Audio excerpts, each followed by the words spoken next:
Baik, kami akan memulai presentasi student project yang berjudul Atelektasis. Presentasi akan dilakukan oleh SGDB 8 dengan anggota sebagai berikut. Baik, saya izin melanjutkan. Sebelumnya perkenalkan, saya Johan Tatarigan dengan 3 digit NIM terakhir 096. Di sini saya izin untuk menjelaskan latar belakang. Jadi, sistem pernafasan itu memegang peranan penting dalam menjaga homeostasis tubuh melalui mekanisme pertukaran gas oksigen dan juga karbon dioksida. Fungsi ini terjadi tepatnya di alveolus atau alveolar, di mana jutaan kantung udara kecil itu menyediakan permukaan yang luas untuk terjadinya difusi gas. Struktur dan fungsi dari alveoli dan saluran nafas merupakan syarat untuk proses respirasi yang baik dan efisien. Jika terdapat gangguan pada ekspansi paru, sekecil apapun dapat menyebabkan kelainan pertukaran gas yang signifikan dan dapat memicu berbagai komplikasi klinis. Salah satu kondisi klinis yang sering dijumpai dan secara langsung mengganggu fungsi paru adalah atelektasis. Atelektasis sendiri adalah kondisi kolaps atau ekspansi tidak sempurna dari paru-paru atau sebagian lobus paru yang mengakibatkan volume paru berkurang dan area permukaan untuk pertukaran gas menurun. Harus dipahami bahwa atelektasis bukanlah penyakit primer, melainkan manifestasi klinis atau komplikasi dari berbagai kondisi medis. Mengingat dampak dari atelektasis yang signifikan terhadap fungsi pernafasan dan morbiditas pasien, maka pemahaman yang holistik mengenai kondisi ini menjadi esensial. Oleh karena itu, student project ini disusun untuk menjawab permasalahan tersebut dengan mengkaji secara sistematis, mulai dari definisi epidemiologi, etiologi, dan klasifikasi, hingga mekanisme patofisiologi yang mendasarinya. Selanjutnya akan dibahas pula mengenai manifestasi klinis untuk penegakan diagnosis yang akurat, serta tinjauan komprehensif mengenai tata laksana dan strategi pencegahan atelektasis berdasarkan bukti ilmiah terkini. Sekian dari saya, terima kasih. Perkenalkan, saya Vivian Gusmawardani dengan 3 digit NIM terakhir 102. Sini untuk rumusan masalah ada 7. Yang pertama, apa definisi dan klasifikasi atelektasis? Yang kedua, bagaimana epidemiologi atelektasis? Yang ketiga, apa saja etiologi dan faktor risiko atelektasis? Yang keempat, bagaimana patofisiologi atelektasis? Yang kelima, bagaimana manifestasi klinis dan diagnosis atelektasis? Yang keenam, apa saja diagnosis banding atelektasis? Dan yang ketujuh, bagaimana tata laksana dan pencegahan atelektasis? Tujuan penulisan, yang pertama, mengetahui definisi dan klasifikasi atelektasis, yang kedua, mengetahui epidemiologi atelektasis, yang ketiga, mengetahui etiologi dan faktor risiko atelektasis, yang keempat, memahami patofisiologi atelektasis, yang kelima, memahami manifestasi klinis dan diagnosis atelektasis, yang keenam, mengetahui diagnosis banding atelektasis, dan yang ketujuh, memahami tata laksana dan pencegahan atelektasis. Manfaat penulisan, di sini ada 2 manfaat penulisan bagi penulis dan bagi pembaca. Bagi penulis, menambah pengetahuan dan pemahaman penulis terkait dengan definisi, epidemiologi, faktor risiko, patofisiologi, manifestasi klinis, diagnosis banding, tata laksana, dan pencegahan atelektasis. Bagi pembaca, diharapkan memberikan wawasan kepada pembaca mengenai berbagai aspek penting dari atelektasis, mulai dari definisi hingga penata laksanaan serta secara menyeluruh serta pencegahannya. Sekian yang dapat saya sampaikan, selanjutnya akan dilanjutkan oleh rekan saya. Terima kasih. Baik, perkenalkan nama saya Madu Wahyu Kusmanegara dengan 3 digit NIM terakhir 154. Saya akan menjelaskan tentang definisi dan klasifikasi dari atelektasis. Pertama dari definisinya, ini merupakan keadaan kolaps sebagian atau seluruh paru yang bersifat reversibel. Ini terjadi karena hilangnya udara di alveolus sehingga menyebabkan gangguan pertukaran gas O2 dan CO2 yang menyebabkan serangan interpulmoner. Ini untuk asal-usul katanya, ini berasal dari kata Yunani. Yang pertama dari ateles yang berarti tidak sempurna, lalu ektasis yang berarti ekspansi atau pengembangan. Jadi secara harfiah artinya itu adalah pengembangan yang tidak sempurna. Nah, ini itu sering terjadi pada periode perioperatif, misalnya setelah induksi anestesi. Ini itu disebabkan oleh ketidakseimbangan dan darah ke kanan, kolaps dan gaya pengembangan alveolus. Nah, derajat kolaps ini akan mempengaruhi keparahan klinis dan kebutuhan oksigenasi nantinya. Selanjutnya dari klasifikasinya, itu berdasarkan mekanisme patologisnya dapat dibagi menjadi 2, yaitu obstruktif dan non-obstruktif. Untuk yang obstruktif itu akibat dari sumbatan saluran nafas seperti lendir, tumor, mukus, dan benda asing, sehingga menyebabkan udara distal diserap oleh darah dan tidak ada suplai darah baru sehingga menyebabkan kolaps alveolus. Selanjutnya yang non-obstruktif itu meliputi beberapa subtipe. Yang pertama dari komprehensif itu tekanan eksternal, yang kedua itu adhesif, itu karena ada gangguan surfaktan, yang ketiga ada kontraktif, itu karena adanya fibrosis atau jaringan parut yang menarik alveolus, yang keempat itu relaksasi, itu karena hilangnya kontak paru dengan dinding dada. Yang kelima itu ada replacement, itu alveolus digantikan oleh jaringan patologis. Selanjutnya berdasarkan letak anatomisnya, ini dibagi menjadi atelektasis lobar, itu kolaps satu lobus penuh. Selanjutnya atelektasis segmental, itu melibatkan satu lebih segmen bronkopulmoner. Dan terakhir itu adalah atelektasis subsegmental, itu adalah kecil yang sering akibat dari hipoventilasi atau imobilisasi lama dan bersifat reversibel. Nah, ini klasifikasi dan definisi ini nantinya akan membantu diagnosis dan penentuan terapi yang tepat dan menentukan luas jaringan paru yang terdampak. Baik, saya izin untuk melanjutkan. Sebelumnya perkenalkan, saya Sini Sintiani dengan 3 digit NIM terakhir 094. Jadi, apa epidemiologi dari atelektasis? Atelektasis merupakan komplikasi pulmonal yang sangat umum, terutama perioperatif dan pasien kritis. Insidensi tertinggi sekitar 50-90% terjadi dalam 24 jam pasca operasi abdomen atas dan juga toraks, yang disebabkan oleh anestesi umum, nyeri pasca operasi, dan imobilisasi. Juga sering pada pasien ventilasi mekanik akibat FiO2 tinggi, kompresi paru, dan juga obstruksi sekret. Populasi yang berisiko tinggi seperti obesitas, perokok, PPOK, lansia, operasi lebih dari 3 jam, anak dengan bronkiolitis, aspirasi benda asing, asma akut. Atelektasis juga meningkatkan risiko hipoksemia, pneumonia nosokomial, perpanjangan ventilasi mekanik, lama rawat, dan juga biaya perawatan. Meski sering self-limiting, komplikasi berkepanjangan meningkatkan morbiditas signifikan. Perkenalkan, nama saya Eli Meridodi dengan 3 digit NIM terakhir 235. Saat ini saya akan menjelaskan bagian daripada etiologi serta faktor risiko daripada atelektasis. Untuk bagian yang pertama yaitu etiologi atelektasis, yaitu secara umum terbagi dua. Yang pertama ada atelektasis obstruktif dan yang kedua ada atelektasis non-obstruktif. Untuk atelektasis yang obstruktif, ini merupakan atelektasis yang disebabkan secara fisik akibat adanya penyumbatan pada saluran nafas yang akhirnya mencegah udara untuk masuk ke dalam alveoli. Bagian ini ataupun penyebab ini dapat dipicu oleh berbagai hal, misalnya adanya tumor intratoraks, hambatan seperti lendir, maupun benda asing yang menutup saluran nafas, baik sebagian maupun seluruhnya. Yang kedua, ada atelektasis non-obstruktif. Untuk penyebab ini, itu tuh disebabkan oleh faktor lain daripada fisik. Misalnya, ada kompresi yang disebabkan oleh effusi pleura dan juga pneumotoraks, ada akibat gangguan surfaktannya, ada juga penyebab seperti cicatrix akibat adanya jaringan parut, dan juga yang terakhir bisa saja penyebabnya itu campuran antara obstruktif dan non-obstruktif, seperti kejadian pasca operasi. Kemudian untuk pembagian faktor risikonya sendiri dibagi menjadi 3 secara umum. Ada yang terkait dengan pasien, terkait dengan proses anestesi, dan juga terkait dengan pembedahan. Masing-masing bagian ini itu contoh ataupun subfaktornya masih ada banyak, tapi saya mencantumkan beberapa saja. Misalnya pada faktor risiko terkait dengan pasien, adanya indeks massa tubuh yang lebih daripada 25 kg per meter persegi, saluran nafas yang kecil tergantung pada usia, adanya peradangan paru akut, edema paru non-invasi, dan masih banyak lagi. Kemudian untuk yang terkait dengan anestesi, adanya disfungsi diafragma, adanya pembalikan blok neuromuskular yang tidak tepat, adanya depresi pernapasan pasca operasi akibat opioid atau obat penenang, dan yang terakhir untuk pembedahan ada posisi tubuh seperti misalnya Trendelenburg, supine, lateral discubitus, ada pneumoperitoneum, dan juga masih banyak faktor yang lainnya. Mungkin segitu saja dari saya dan akan dilanjutkan oleh teman saya. Baik, sebelumnya terima kasih atas kesempatannya. Perkenalkan saya Nikade Indah Revalina dengan 3 digit NIM terakhir 090. Izin untuk melanjutkan mengenai patofisiologi dari atelektasis. Jadi atelektasis sendiri merupakan kolapsnya jaringan paru yang mengakibatkan hilangnya volume alveolar dan juga gangguan pertukaran gas.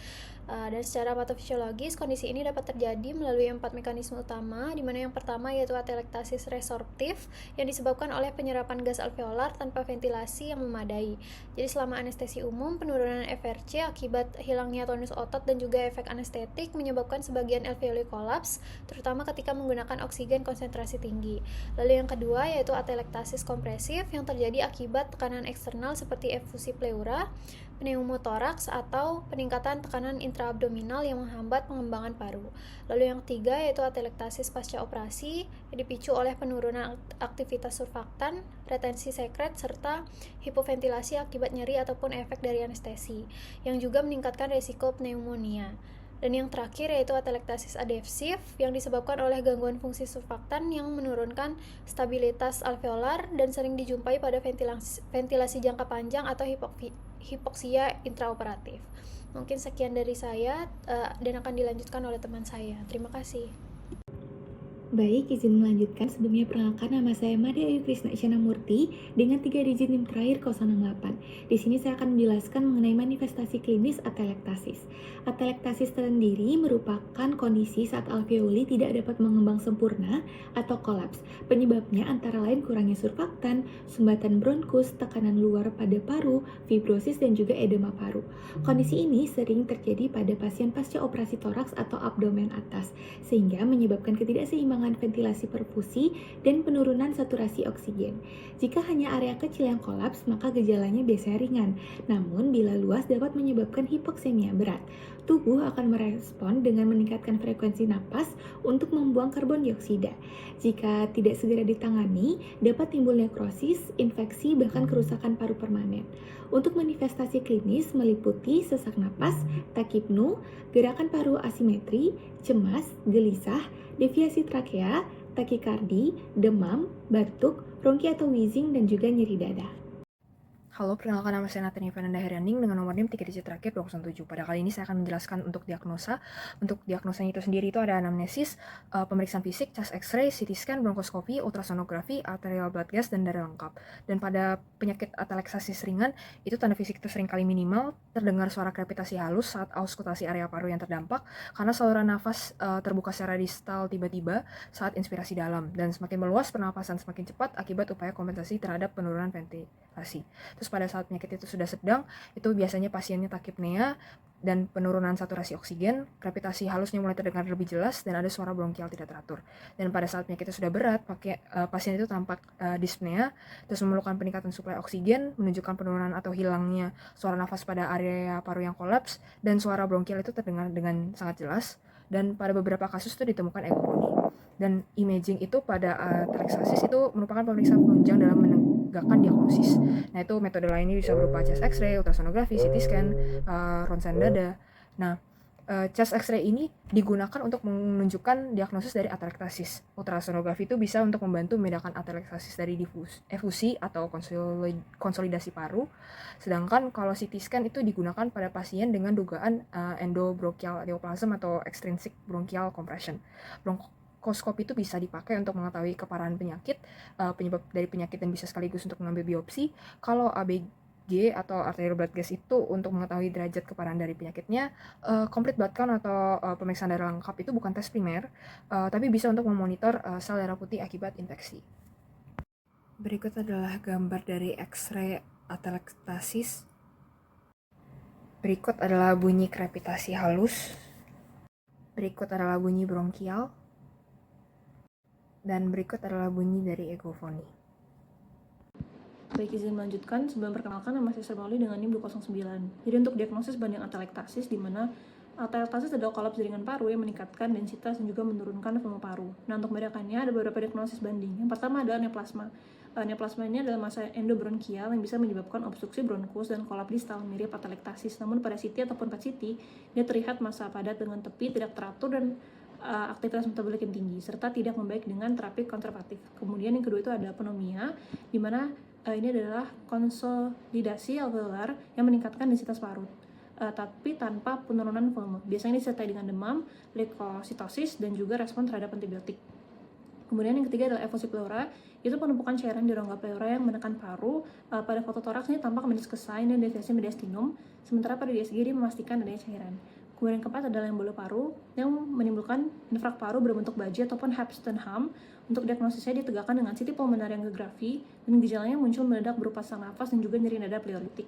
Kemudian yang terakhir ada aspirasi benda asing, di mana ini artinya ada benda yang menyumbat pada bronkus hingga menimbulkan kolaps distal. Biasanya ada riwayat tersedak dan juga kolaps ini akan membaik setelah benangnya diangkat. Baik, mungkin sekian dari saya berikan ke rekan saya. Terima kasih. Selanjutnya, tata laksana dan pencegahan. Di atelektasis ini adalah kondisi kolapsnya sebagian atau seluruh paru yang sering terjadi setelah operasi, terutama akibat anestesium. Strategi pencegahan dan tata laksana harus dipandang sebagai satu kesatuan yang saling melengkapi, dimulai sejak fase perioperatif hingga pasca operasi. Untuk mencegah atelektasis, strategi dimulai sejak perioperatif. Ini meliputi penggunaan ventilasi protektif seperti PEP, VO2 rendah, tidak volume kecil, dan manuver rekrutmen paru. Posisi tubuh juga penting. Berbaring tegak meningkatkan kapasitas paru dan mengurangi resiko kolaps. Setelah operasi, mobilisasi dini, latihan pernapasan dalam, dan insentif spirometri sangat dianjurkan. Fisioterapi dada dan alat bantu seperti acapella device juga membantu membuka kembali alveoli yang kolaps. Kontrol nyeri harus optimal karena nyeri bisa menyebabkan pasien bernapas dangkal. Jika metode konservatif gagal, bronkoskopi fibrotik dapat digunakan untuk mengatasi sumbatan mekanik seperti mukus atau tumor. Edukasi pasien juga penting, terutama tentang teknik pernapasan dan berhenti merokok. Yang tak kalah penting, penanganan atelektasis harus melibatkan tim interprofesional seperti dokter, perawat, fisioterapis, dan farmasis bekerja sama untuk mencegah dan menangani kondisi ini secara efektif. Perkenalkan, nama saya Niputra Chandra Herawati Pandey dengan 3 digit NIM akhir 012. Adapun kesimpulan dari student project ini adalah atelektasis merupakan salah satu kondisi kolaps atau ekspansi tak sempurna dari paru-paru atau sebagian lobus paru yang mengakibatkan volume paru berkurang sehingga area permukaan untuk pertukaran gas menurun. Adapun patofisiologis dari penyakit ini dapat dibagi menjadi beberapa tipe utama, yaitu atelektasis obstruktif atau resportif, kompresif, adresif, dan juga sikatrial. Terkait epidemiologi dari penyakit ini, yaitu dapat terjadi pada pasien pasca operasi, khususnya setelah pependahan abdomen bagian atas dan torak. Populasi yang paling berisiko tinggi yaitu pada pasien obesitas, perokok aktif, pasien dengan penyakit paru obstruktif kronik atau PPOK, lansia, dan juga pasien yang menjalani prosedur pembedahan dengan durasi lebih dari 3 jam. Gejala klinis dari penyakit ini dapat terjadi apabila obstruksi yang terjadi pada saluran nafas yang berukuran kecil dan hanya menyebabkan kolaps segmental yang ringan.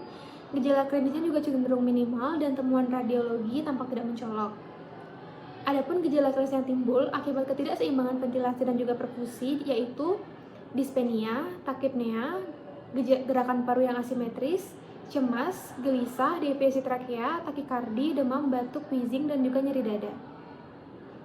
Adapun prosedur diagnostik dari penyakit ini yaitu dapat dilakukan anamnesis, lalu dilanjutkan dengan pemeriksaan fisik, ronsen dada berupa chest X-ray, CT scan, bronkoskopi, arterial blood gas atau ABG, dan juga darah lengkap.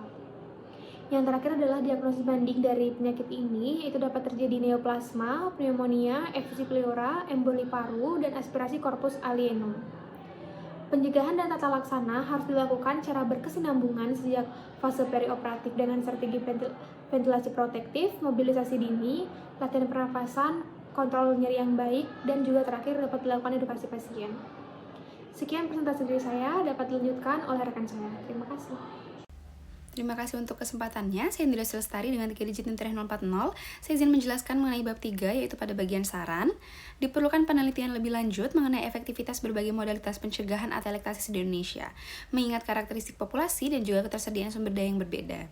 Kemudian studi mengenai cost effectiveness dari berbagai intervensi penting untuk membantu pengambilan keputusan klinis yang rasional. Selain itu, penelitian mengenai faktor yang mempengaruhi kepatuhan pasien terhadap latihan pernafasan pasca operasi dapat memberikan wawasan untuk meningkatkan luaran klinis. Sekian presentasi dari kami B8, terima kasih.